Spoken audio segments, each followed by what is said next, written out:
안녕하세요. 사탐의 이성민 선생님입니다. 여러분, 다들 6월 모의평가 잘 보셨죠? 이번 6월 모의평가 상당히 쉬웠어요. 자, 예상 등급컷 보면 1등급이 몇 점이야? 48점. 3점짜리 한 문제만 틀려도 바로 2등급이란 소리죠. 자, 2등급 컷 45점. 이것만 봤을 때 작년 수능 대비해서 올해 6월 모의평가 아주 쉬웠다. 이렇게 말할 수 있습니다. 자, 그럼 학생들 무슨 문제 가장 많이 틀렸는지 한번 오답률 순위 볼게요. 자, 1위 표분석 문제였네. 인구 부양비. 2위 성불평등. 3위 빈곤율 표분석 문제가 3위입니다. 자, 근데 4위가 개념 문제, 사회변동 이론이 나왔죠. 근데 오답률이 그렇게 높지 않습니다. 자, 그리고 마지막 표분석 문제, 계층 이동 문제는 14위를 기록했습니다. 계층 이동 문제 상당히 쉬웠다는 거죠. 자, 그럼 오늘 쌤하고 같이 6월 모의평가 사회문화, 주요문항 같이 한번 해설해 볼게요. 오답률 1위 20번입니다. 20번 문제 보자마자 표분석 문제구나 알아차리셔야죠. 표분석 문제 뭐뭐 있지? 사회보장제도, 성불평등, 인구부양비, 또 빈곤, 계층까지 있지. 그 중에 어떤 유형인지 먼저 파악하셔야 됩니다. 노령화 지수, 유소년 부양비, 노년 부양비 나왔네? 그럼 이 문제 인구부양비 문제구나. 그럼 우리 인구부양비 문제 어떻게 풀었지? 주어진 자료들 차근차근 인구부양비 그래프에 채워주고 그 다음에 연도가 나와. 그럼 연도 간에 연결고리 있는지 체크해주고 연결고리 적용시켜줘서 각각의 연도의 인구수 혹은 비율을 비교해주는 문제이죠. 이거 알고 접근하셔야 됩니다. 막무가내로 접근하시면 안 돼요. 자, 그럼 쌤이랑 같이 한번 볼게요. 갑국의 t 플러스 50년의 총인구는 t년의 2배이고 t 플러스 100년의 총인구는 t년의 1.5배이다. 자, 연도 간의 연결고리 나왔네. 그럼 우리 좀 이따가 t년 t 플러스 50년, t 플러스 100년 인구수 비교해 줄 수 있겠다. 그 다음 갑국 총인구 중 부양인구 비율은 t년과 t 플러스 50년이 각각 40%, t 플러스 100년이 30%. 비율 나왔네? 그럼 그대로 써주면 되지. 갑국의 총인구 중 부양인구 비율 여기다 써주면 되죠.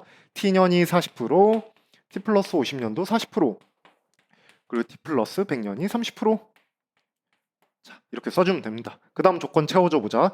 t 플러스 50년의 노년 부양비는 75로 t년의 3배이고 그러면 t 플러스 50년의 노년 부양비는 여기를 100으로 잡았을 때 노년이 75지. 근데 우리 t년의 노년 부양비도 알 수 있다. 3배라고 했으니까 t년은 25인 걸 알 수 있죠. t년 100으로 잡았을 때 노인 25 된다. 여기까지 채워줄 수 있어요. 그 다음에 t 플러스 100년의 노령화 지수는 250이다. 자, 여기는 노령화 지수 나왔네. 100으로 잡았을 때 노인이 250이다. 자, 우리 주어진 조건 다 채워줬죠. 그 다음에 우리 첫 번째 연결고리도 한번 해줘 볼까? t 플러스 50년의 총인구는 t년의 2배이래. t년을 100으로 잡았을 때 t 플러스 50년은 200, t 플러스 100년은 t년의 1.5배, 150명 이렇게 잡아줄 수 있겠죠. 이거는 비율을 채워줘가지고 나중에 연결고리 적용시켜주면 되죠.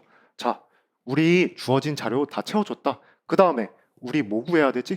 위, 아래, 좌우로 하면서 안에 있는 네모 박스 다 채워보자. t년부터 한번 볼게요. 100대 25, 4대 1이지. 4대 1. 노인 비율 10%인 걸 알 수 있습니다. 비율 나왔다. 3개 합치면 몇 프로? 100%. 그럼 유소년 비율 50%인 걸 알 수 있습니다. 이건 당장 필요 없으니까 굳이 채워줄 필요 없습니다. 그 다음 이 조건에서 보자. 옆으로 가는 게 편한가? 아래로 가는 게 편한가? 이것도 옆으로 가는 게 편하겠다. 100대 75는 4대 3, 40대 30%. 그럼 유소년 비율 30% 나오겠죠? 마지막 얘는 아까 노령화 지수가 주어졌잖아. 그럼 이거 어떻게 구할까? 네모의 합은 몇이다? 100%다. 그럼 얘네 두 개의 합이 70%인 걸 알 수 있죠? 근데 얘네 둘의 합 몇이야? 350이네. 그러면 70%, 350, 5배인 걸 알 수 있죠. 그럼 30%의 5배, 150이다. 그 다음에 5배가 거꾸로 내려오면 20%이다. 5배 거꾸로 내려오면 50%이다. 우리 다 빈칸 채워줬습니다. 근데 여기서 끝나면 돼, 안 돼? 안 되지. 우리 첫 줄에 뭐 있었어? 연결고리 있었죠? 자, 연결고리를 적용시켜보자. 총 인구 100명이래. 200명이래. 150명이래. 100명의 50%몇 명이야? 50명, 40%, 40명, 10% 10명, 200명에 30% 60명, 40% 80명, 30% 60명. 그 다음에 똑같아. 150에 20% 30명, 30% 45명, 그 다음에 50% 75명. 이렇게 채워줄 수 있겠죠. 자, 우리 연결고리도 다 적용시켜줬고, 그러면 비율 구했고, 각각의 인구수까지 구해줬습니다. 이제 선지 비교해 주는 건 어렵지 않습니다. 그럼 쌤이랑 한번 선지 비교해 볼게요. 자, 쌤이 깔끔하게 이렇게 PPT로 정리해 봤어요. 위에는 뭐다? 인구 수, 밑에는 인구 비율이다. 그럼 1번 선지부터 볼게요. T 플러스 50년의 총 부양비는 T년보다 크다. 총 부양비 T 플러스 50년 분모값 40, 분자값 30 플러스 30, 60이 됩니다.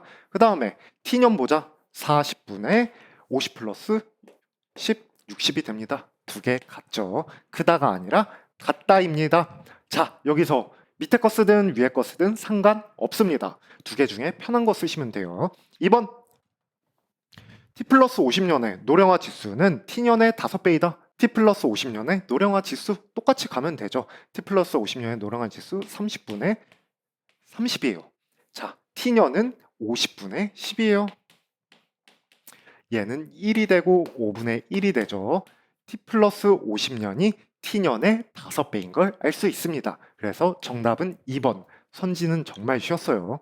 3번입니다. T 플러스 50년의 부양인구는 T년에 비해 200% 증가였다. 자, 이번에는 뭐 인구 부양비 묻는 게 아니라 인구 수 묻는 거죠. T 플러스 50년의 부양인구 수 80명이네. T년의 부양인구 수 40명이네. 2배 증가했죠. 쌤이 말했지. 2배 증가는 200% 증가가 아니라 100% 증가한 겁니다. 오케이? 꼭 알아두시고 넘어가세요. 다음 4번. T 플러스 100년의 유소년 인구는 T년보다 많고 T 플러스 50년보다 적다. 자, 이번에도 인구 수 묻는 거죠. 인구 수면 위에 줄 봐야지. 30명, 60명, 50명. T 플러스 100년이 가장 적구나. 그래서 4번 틀린 선지. 5번. T년, T 플러스 50년, T 플러스 100년 중 유소년 부양비는 T 플러스 50년이 가장 크고 T 플러스 100년이 가장 작다. 이번에는 인구수 묻는 게 아니라 부양비 묻는 거네? 그럼 차근차근 써주면 되지. T년 몇이야? 40분의 50, 40분의 30, 30분의 20. 이거 비교해 주려면 가장 큰 거 나왔다. 얘가 1보다 크네. T년이 가장 크죠? 일단 저기서부터 틀렸네. T년이 가장 큽니다. 자, 5번 선지도 어렵지 않았습니다. 자, 이렇게 해서 5번 문제까지 풀어봤습니다. 이 문제 어때요? 전혀 어렵지 않죠? 딱 전형적인 인구 부양비 문제잖아. T년, T 플러스 50년, T 플러스 100년 주고 비율 조금씩 주고 우리 이거 다 채워봐라. 채운 다음에 뭐 해야 돼? 연결고리 적용시켜줘서 서로 비교해주기. 어렵지 않은 문제였습니다. 하지만 이런 쉬운 문제 풀 때도 인구 부양비 문제는 어떻게 접근해야겠구나 꼭 염두해 두시고 문제 푸셔야 됩니다. 그럼 다음 문제로 넘어가 볼게요. 10번입니다. 10번 문제 보자마자 이거 표분석 문제네? 근데 성별 임금 격차 나왔다. 이거 성불평등 문제구나. 알고 들어가셔야 됩니다. 자, 그러면 성불평등 문제에서 제일 중요한 거 뭐라 그랬지? 기준값 잡기. 무엇이 기준값이고 그 기준값으로 움직이는지 알고 넘어가셔야 됩니다. 그럼 문제 같이 한번 볼게요. 자, 같이 한번 볼게요. 표는 각국의 T년 연령대별 상대적 평균 임금을 혼인 상태별 성별로 구분지어 제시한 것이다.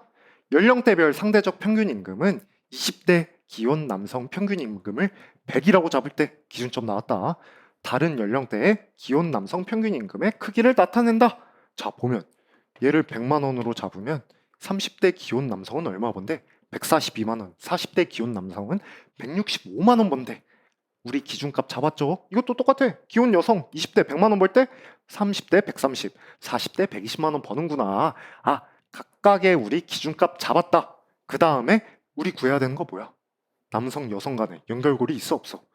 기혼 미혼 간에 연결고리 있어 없어? 아직 없죠? 밑에서 나오겠지? 한번 같이 볼게요. 갑국에서 T년의 기혼 20대의 성별 임금 격차 지수는 20이고 미혼 20대의 성별 격차 지수는 10이다. 자, 우리 모르는 말 나왔네? 성별 임금 격차 지수 나왔다.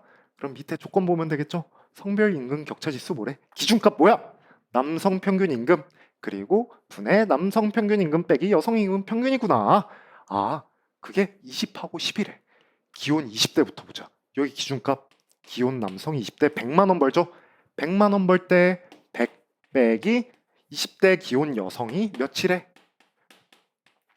20일에 약분되고 이 네모에는 80만 원 들어가야 되죠. 자, 우리 연결고리 찾았네. 남성 100만 원 벌 때 여성 80만 원 버는구나. 자, 미혼도 똑같이 해주면 돼.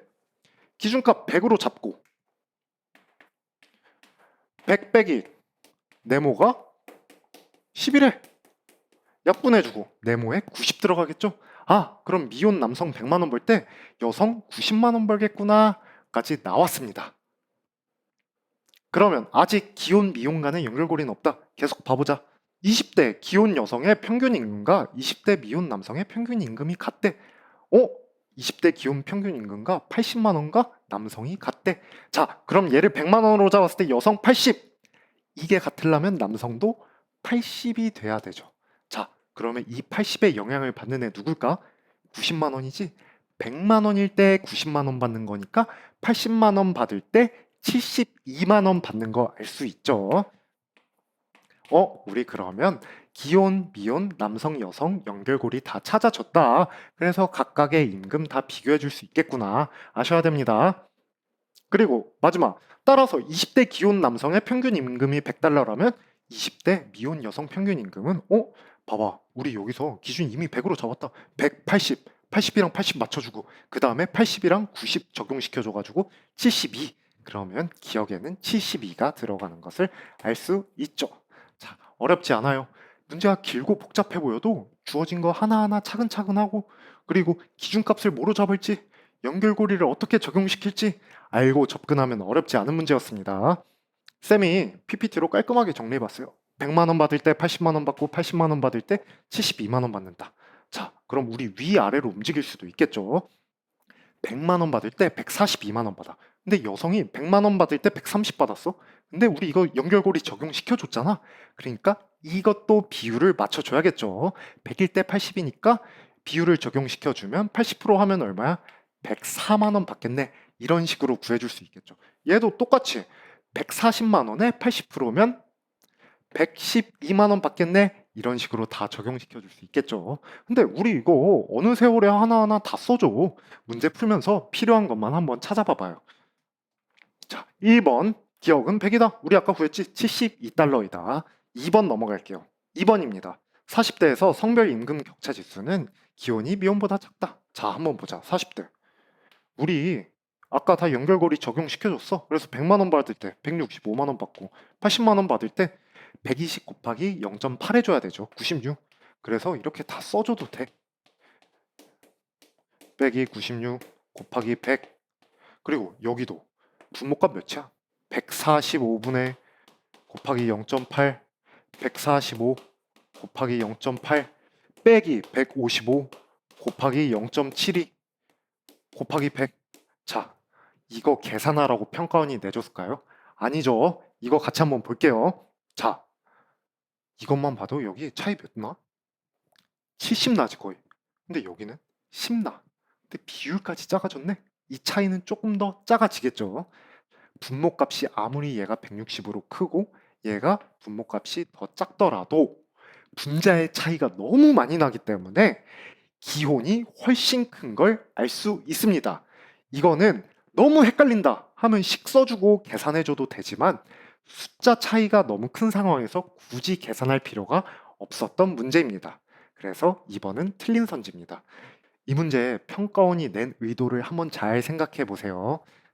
굳이 계산하라고 낸 문제 아니고 차이가 엄청 크고 이건 차이가 작은데 더 작아지고 그 차이로 한번 비교해 보세요. 다음 3번입니다. 50대 기혼 여성과 20대 미혼 여성의 평균 임금은 같다. 자, 우리 50대 기혼 여성 어딨어? 그 다음에 20대 미혼 여성 평균 임금 얘는 나왔네. 근데 얘네 두 개 비교해 주려면 얘는 어쩔 수 없이 계산해 줘야겠다. 90만 원에 80%면 72만 원이죠. 72만 원, 72만 원 같네. 그래서 이 문제의 정답은 3번입니다. 이 계산은 어렵지 않죠. 그 다음 4번입니다. 기혼 남성 40대와 50대의 평균 임금 차는 미혼 남성 30대, 40대 평균 임금 차이가 같다. 자, 여기 한번 쫓아가 볼게요. 여기는 계산해 줄 필요 있다, 없다? 없다. 5만 원 차이 난다. 근데 여기는 똑같이 5만 원 차이 나는데 쌤이 뭐라 그랬지? 80% 해줘야 돼요. 이것도 굳이 계산할 필요 없이 5만 원이 클까? 5만 원의 80%가 클까? 얘가 크겠죠. 그래서 기혼 남성의 임금 차가 더 큰 거를 알 수 있습니다. 그 다음 5번 미혼의 경우 모든 연령대에서 남성 평균 임금이 여성 평균 임금보다 높다. 자, 남자 여자 하나하나 비교해 줘 볼까? 각각에다 0.8 곱해줘야 되고 각각에다 0.72 곱해줘야 돼. 근데 하나하나 계산할 필요 있다 없다? 없다. 140에 80%가 크겠어? 140에 72%가 크겠어? 당연히 얘가 크고 얘는 비교해주기 애매하다. 딴 거 먼저 보자. 130에 80이 크겠어? 150에 72가 크겠어? 얘는 계산 한번 해줘야겠다. 130에 0.8 104만 원 받죠. 얘는 150에 72 하면은 035 108만 원 받는 걸 알 수 있습니다. 50대에서 남성이 여성보다 적게 받는 것을 알 수 있습니다. 자, 이 문제의 포인트. 하나하나 계산해주면 좋지만 우리 시간이 있어 없어? 없어. 그리고 평가원도 이 문제 낸 의도가 하나하나 계산해서 디테일한 걸 비교하는 게 아니라 큰 뭉탱이 하나 주고 작은 뭉탱이 하나 줘서 서로 비교해라. 하지만 5번 같은 경우는 130만 원에 80%, 150만 원에 72% 디테일한 거 한번 계산해 줘야 돼요. 하지만 이거 비교해 줄 거 선택할 때도 가장 계산 쉬운 걸로 선택해 줘라. 어렵지 않은 문제였습니다. 다음 문제로 넘어가 볼게요. 15번 문제입니다. 15번 문제 바로 한번 같이 볼게요. 갑국은 정부 예산만을 재원으로 하는 경제적 형편이 어려운 노인에게 급여를 지급하는 우리나라의 연금 제도와 같은 땡땡 연금 제도를 도입하고자 한다. 자, 이걸 읽자마자 땡땡 연금 제도 뭐야? 공공부조지. 알고 가셔야 됩니다. 그 다음 연금 지급액을 놓고 A안과 B안을 검토 중이래. 거기서 이제 시행 전에 상대적 빈곤율과 A안, B안을 시행할 경우 상대적 빈곤율을 제시한 표입니다. 자, 그럼 이거 뻔하지. 가구수 주고 시행했을 때 몇만 가구냐. 또 A안, B안은 몇만 가구냐. 그거 가지고 비교할 문제 나오겠죠. 그럼 우리 표부터 한번 채워주고 가자. 100만 가구의 제도 시행 전에는 상대적 빈곤 가구가 몇 가구일까요? 얘는 50만 가구 되겠네.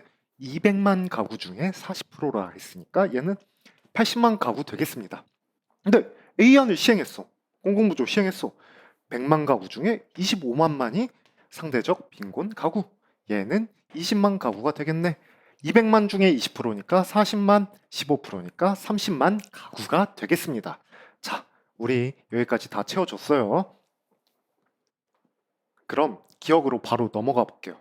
기억은 상호부조의 원리를 바탕으로 한다. 이런 거 절대 틀리면 안 되죠. 상호부조의 원리는 뭐다? 사회보험이다. 니은 기억은 사전 예방적 성격보다 사후 처방적 성격이 강하다. 그쵸? 공공부조의 특징 사후 처방적 성격이 강하다.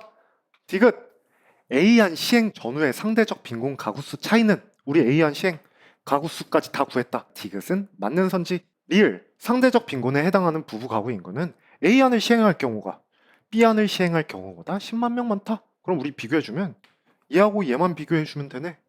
자, 10만 가구 차이네? 10만 명 많다? 아닙니다. 이 문제가 만약에 선지가 좀 느, 드, 르 이렇게 껴서 나왔잖아? 오답률 엄청 높아질 선지입니다. 어렵진 않지만 항상 표분석 볼 때 쌤이 뭐라 말했지? 퍼센트인지 가구 수인지 명인지 단위 잘 확인하셔야 됩니다. 이거 뭐야? 단위. 가구 수지. 근데 여기서 묻는 거 뭐야? 만 명 묻는 거지? 10만 가구가 차이 나는 건 맞습니다. 근데 몇 명 차이나? 두 가구 몇 명 살아? 2명 사니까 곱하기 2 10만 명 많다가 아니라 20만 명이 많다. 이런 식으로도 문제 뜬금포로 나올 수 있습니다. 꼭 표분석할 때 중요한 거 단위, 단위, 단위 꼭 체크하고 넘어가세요. 어렵지 않은 문제였지만 신경 쓸 게 있었던 문제였습니다. 자, 그럼 다음 문제 넘어가 볼게요. 11번 계층이동 문제입니다. 아까 쌤이 말했지 계층이동 문제 오답률 14위야. 어렵지 않았던 문제요. 자, 조부모, 부모, 자녀 나왔네. 그리고 조건 바로 넘어가 보자. 조부모 세대의 계층 구조는 피라미드형이래. 피라미드형. 그럼 여기서 A, B, C 나오겠다. 가장 적은 B가 상층, A가 중층, C가 하층이겠다. 그럼 우리 항상 헷갈리지 않게 써주고 가라고 했어요. 자, 조부모 B가 상층, A가 중층, 하층 한번 쭉 써보자. 10%, 20%, 70%. 여기는 20%, 50%, 30%. 자, 쭉쭉 써볼게요. 30%, 20%, 50%. 자, 인구수도 다 같고 각 세대의 인구수도 동일하니까 퍼센티지랑 인구수 같죠? 비교해 줄 수 있습니다. 연결고리까지 다 찾았네. 기억 볼게요. 조부모 세대에서 하층 인구는 상층 인구의 2배이다. 조부모 세대 인구수 비교해 줄 수 있죠. 하층 인구는 70%로 2배가 아니라 7배. 니은 상층 인구는 조부모, 부모, 자녀 세대 갈수록 증가한다. 자, 상층 보자. 10명, 20명, 30명. 자, 자녀 세대로 갈수록 증가하죠. 그래서 니은 맞는 선지. 그 다음 디귿. 부모 세대의 계층 구조는 조부모 세대의 계층 구조에 비해 사회 통합에 불리하다. 맨날 나오는 문제죠. 부모 세대의 계층 구조 어떻게 돼? 다이아몬드형. 조부모 세대의 계층 구조 아까 나왔지만 피라미드형. 둘 중에 사회 통합에 유리한 건 다이아몬드형이죠. 그래서 디귿 답이 될 수 없습니다. 그 다음 리을. 부모 세대의 계층 구조는 다이아몬드형. 또 나왔네. 다이아몬드형. 자녀 세대의 계층 구조는 모래시계형이다. 정말 쉬웠던 문제입니다. 그래서 정답은 4번. 어렵지 않은 문제예요. 계층 문제 이런 식으로 나온다면 A, B, C 상층, 중층, 하층 뭔지 먼저 골라주고 하나하나 써주면 비교할 때 어렵지 않습니다. 그리고 여기서 연결고리 각 세대의 인구는 동일한, 그래서 각 세대의 인구 수까지 비교해 줄 수 있었던 문제입니다. 어렵지 않았습니다. 다음 문제로 넘어가 볼게요. 16번 문제입니다. 16번 문제 같은 경우 개념 문제인데 오답률 사이여서 쌤이 한번 가져와 봤어요. 자, 문제에서 묻는 거 먼저 파악해야 돼요. 개념 문제는 사회 변동 방향을 바라본대요. 몇 가지? 두 가지. 두 가지 뭐? 진화론과 순환론. 아, 그러면 이거 진화론 아니면 순환론 둘 중에 하나겠구나. 같이 한번 볼게요. 야만의 시대에서 문명의 시대로 전개 과정은 다음과 같다. 초기는 기술 없고, 중기는 불이 발전하고, 야만과 미개의 경계선은 토기의 발명이고, 초기 미개 시대에는 토기 사용으로 식량과 축적이 점점 발전하네. 중기에는 가축 사육도 하고, 후기 미개는 철광석 재련도 한다. 시간이 갈수록 점점 어떻다? 사회는 발전한다. 이것은 진화론의 관점입니다. 자, 그러면 선지 같이 한번 볼게요. 기억, 운명론적 시각에서 사회 변동을 바라보는 것은 순환론이죠. 니은, 사회 변동을 동일한 과정의 주기적 반복, 얘도 흥망성쇠 순환론입니다. 정답은 디귿, 리을이겠죠. 사회는 미분화된 상태에서 분화된 상태로 변동한다고 본다. 진화론의 특징이죠. 리을, 사회 변동이 항상 진보와 발전을 의미하는 것은 아니라는 비판을 받는다. 진화론은 시간이 갈수록 사회는 변동한다고 보죠. 근데 역사적으로 보면 항상 모든 사회가 발전할까? 아니지, 망하는 사회들도 있잖아. 그래서 진화론은 이런 비판을 받습니다. 그래서 정답은 5번. 이 문제 어렵지 않은 문제였습니다. 다만 개념 공부할 때 이 문제가 뭘 묻는지 항상 알아두셔야 돼요. 사회 변동 방향 하면 진화론, 순화론 1초 만에 나오셔야 됩니다. 자, 이렇게 해서 오늘 쌤이랑 6월 모의평가 사회문화, 표분석 4문제, 개념 문제 1문제 같이 봤어요. 어때요? 풀어보니까 어렵지 않죠? 하지만 꼼꼼히 체크해야 될 부분 있었죠. 인구부양비 문제에서는 인구부양비 바 다 채워주고 연결고리 적용시켜주기. 그 다음에 성불평등 문제에서는 기준점 잡고 기준점끼리 통일시켜주기. 통일시켜준 다음에 하나하나 다 계산한다? 아니다. 너무 크고 너무 작고 이럴 때는 디테일한 계산 필요 없다. 계산이 필요할 때만 하자. 그 다음 빈곤 문제 포인트 뭐였어? 리을의 단위수가 가구인지 인구수인지 꼭 확인해 줘야 돼요. 그 다음에 개념 문제는 개념 보자마자 카테고리 딱딱딱 정해서 무엇을 묻는 문제구나 접근하셔야 됩니다. 자, 어제 시험 보느라 고생 참 많으셨고, 자, 9월 모의고사는 이거보다 어려울 거예요. 그러니까 이번 시험 잘 봤다고 방심하지 말고 개념은 완벽히 쌤이 항상 말하지 빠른 시간 안에 만점 맞을 수 있게 개념 풀고, 표 분석도 이거보다 어렵게 나올 확률이 높으니까 표 분석도 대비를 잘 하셔야 됩니다. 수능까지 얼마 안 남았습니다. 조금만 더 힘내시고 9월 모의평가 잘 보고 수능까지 잘 보시길 쌤이 응원할게요. 그럼 안녕.